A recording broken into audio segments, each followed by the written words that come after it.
बघा मित्रांनो, दारू शहरामध्ये सीताफळ विक्रीस आले आहेत. याला रानमेवासुद्धा म्हटला जातो. खूप छान याची चव असते, गोड लागतात मित्रांनो. रामफळाचाच हा एक प्रकार आहे. सीताफळ आणि रामफळ बरोबर एकसारखेच लागतात. ही खेड्यातील व्यक्ती घेऊन आलेले आहेत. विविध महिला आहेत विकण्यासाठी. बघा,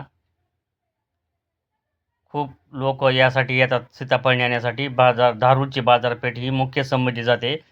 आजूबाजूला पूर्ण डोंगरपट्टा आहे मित्रांनो. त्यामध्ये सीताफळाचा प्रकार येतो खाण्यासाठी आणि ह्या सीझन चालू आहे सध्याला हिवाळ्याच्या दिवसामध्ये. खूप छान लागतात मित्रांनो. हे लोक सकाळीच तोडण्यासाठी सीताफळ जातात शेतामध्ये डोंगरात आणि घेऊन येतात.